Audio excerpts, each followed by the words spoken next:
Ce trophée récompense une entreprise qui, en raison de ses intérêts et de la puissance de l'écosystème spatial toulousain et français, s'est implantée dans la métropole ou dans la région pour poursuivre son développement. Et pour le remettre, j'appelle notre parrain, Toulouse Métropole, représenté par Jean-Claude Dardelet, adjoint au maire de Toulouse, vice-président de Toulouse Métropole, sous vos applaudissements, mesdames et messieurs.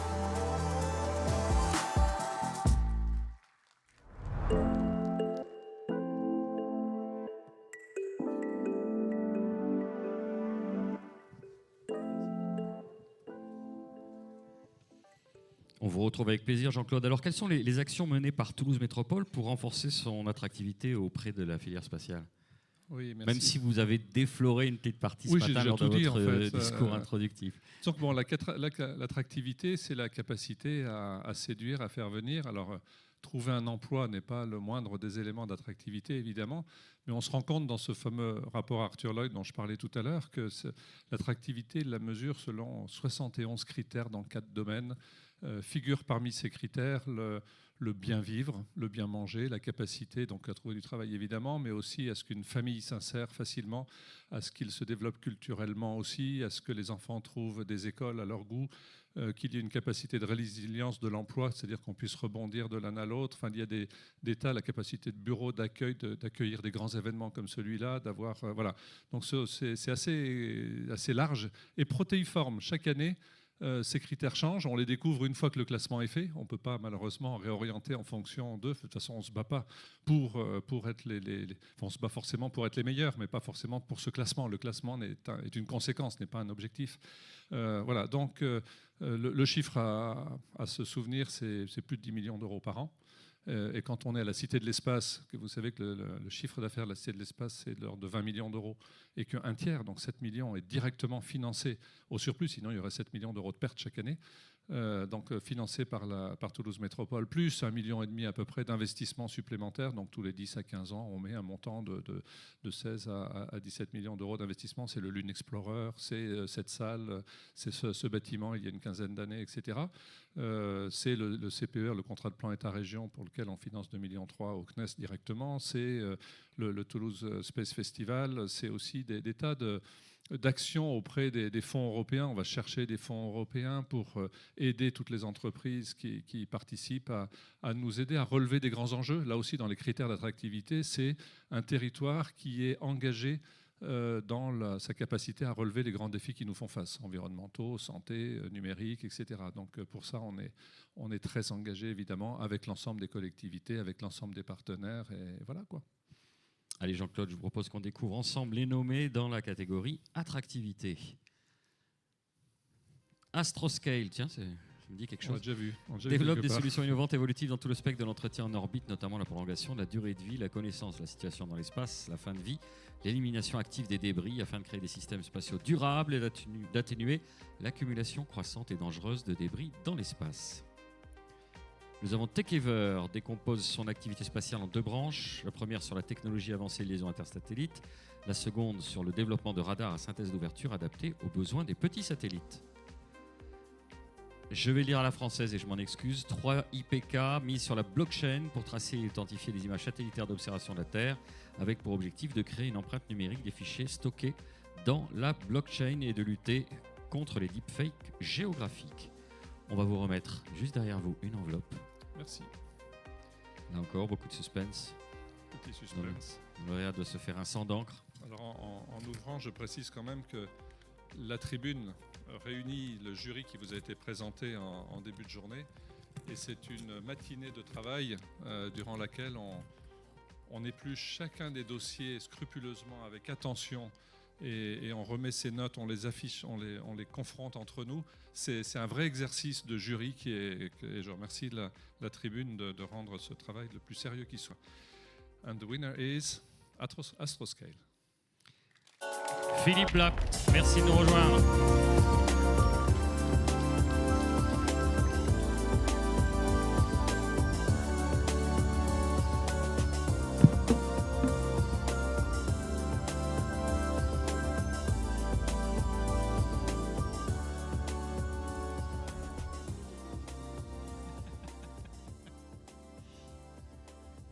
Philippe, vous connaissez la règle, il ne faut pas être étonné. Non, mais j'aurais été très déçu. Oh là, ah oui. Oui, non, mais j'aurais été très déçu. Vous croyiez tellement en vos non, chances que... Non, mais c'est qu'on y tient. On y tient, on aime bien recevoir un prix. On a fait énormément d'efforts pour s'installer. On a été merveilleusement accueillis par la métropole et la région. Et derrière, on a beaucoup travaillé. Et c'est vrai que la région est très attractive. Et cette attractivité, elle transpire au travers d'Astroscale parce que nous-mêmes, on embauche énormément. Et on embauche énormément parce qu'on est dans la région toulousaine. Vous embauchez toujours là? Ah oui, on embauche. Il y a un message à faire passer? Oui. Quel poste vous recherchez? Non, mais il est journaliste. Non, j'en suis très content. Première pensée, c'est pour l'équipe qui nous a rejoints, qui nous a fait confiance. Et je suis très content qu'il nous ait rejoints et on continue à embaucher. Et non, c'est une grande satisfaction, un grand plaisir pour les efforts qu'on a fait, qu'on continue à faire. Et puis je vous avoue que j'espère que l'équipe qui nous a rejoints a la moitié du plaisir que j'ai tous les matins à pousser la porte de mon bureau. Donc non, c'est une belle aventure et c'est un grand plaisir de recevoir ce prix. Parfait, on vous applaudit à nouveau. Avancez-vous tous les deux vers notre photographe pour immortaliser le moment. Je vais reprendre votre micro.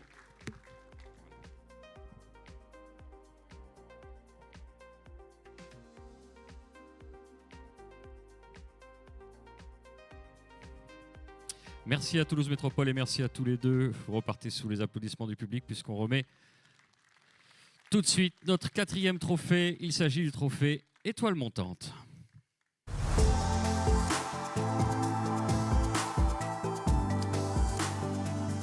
Et ce trophée met à l'honneur une jeune entreprise du secteur spatial qui offre de belles perspectives en raison de son offre technologique ou de ses avancées commerciales. Pour le remettre, j'appelle notre parrain, le Club Galaxy, qui est représenté par sa présidente, Catherine Lambert, qui est en outre présidente du Surfax, membre de l'Académie des technologies ambassadrice de France 2030 et qui a un turbo dans le moteur puisqu'elle est déjà là. On n'a pas eu le temps de mettre le jingle. Prenez votre micro. J'ai senti dans la périphérie de ma vision que quelqu'un arrivait, c'était vous. Catherine. Catherine, pour celles et ceux qui n'ont pas encore le plaisir, l'honneur et l'avantage de connaître le Club Galaxy, vous êtes venue avec une douzaine de slides. C'est Boris. C'est moi.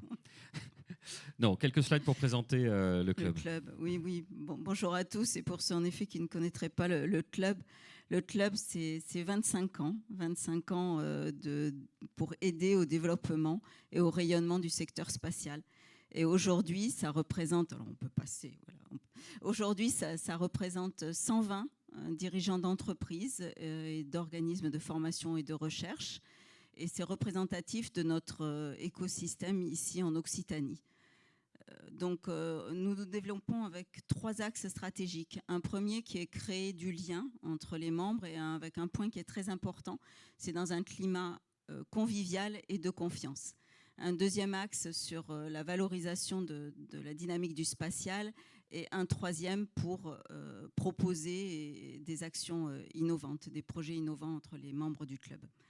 Alors, concrètement, nous nous organisons avec des commissions et nous organisons plus de 25 événements par an.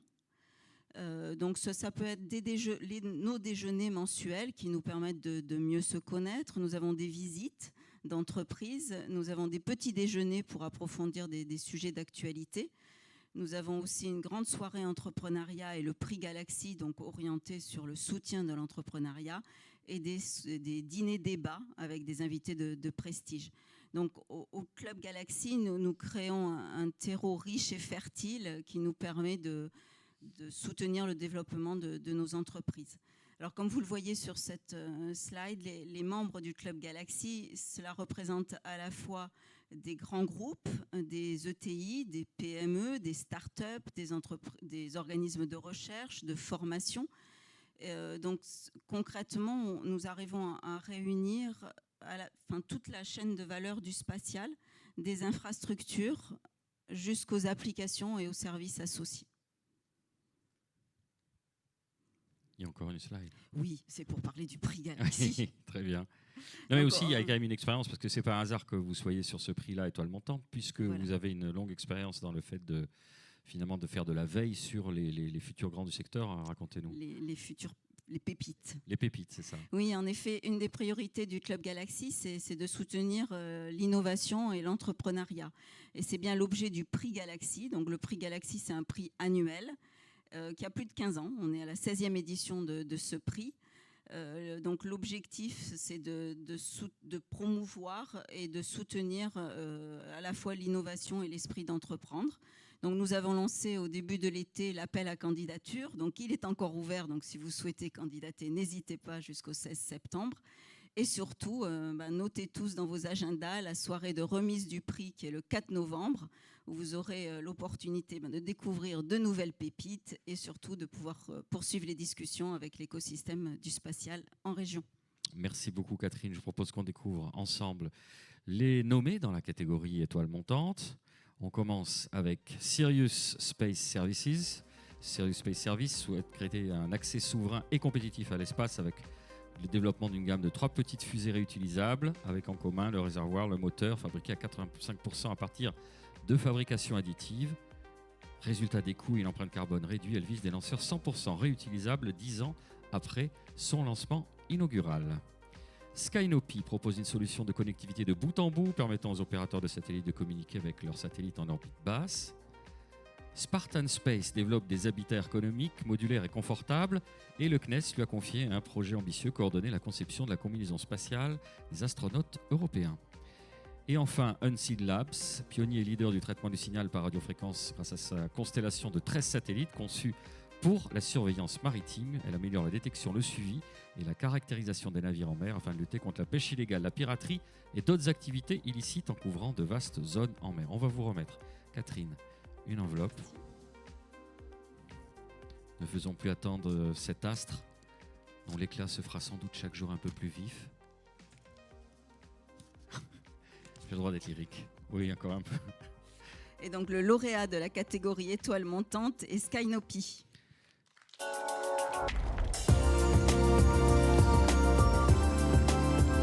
Et j'invite Antonin Hirsch, cofondateur et CTO de Skynopy, à nous rejoindre sur scène. Il était vraiment surpris, lui, parce qu'il s'était mis à la cool tout en haut sur les marches, tranquille. C'était simple. Prenez un micro sur la table. Voilà. Voilà. Vous avez l'air.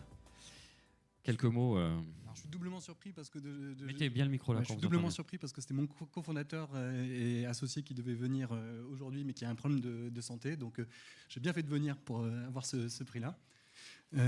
Et donc Skynopy, donc on est une société qui est créée il y a 1 an et on fournit une solution de connectivité pour les opérateurs en orbite basse. Et on a développé un concept de l'équivalent de la carte SIM pour les opérateurs pour vraiment simplifier, fournir une solution bout en bout. On a notre concept, on déploie un réseau de stations hybrides et notamment avec un concept de Airbnb où on vient utiliser des stations déjà existantes pour pouvoir fournir cette solution de connectivité. Voilà, on grandit vite et on ouvre notre service opérationnel d'ici le mois d'octobre. Parfait, on vous applaudit Antonin. Merci. Catherine, vous remet votre prix.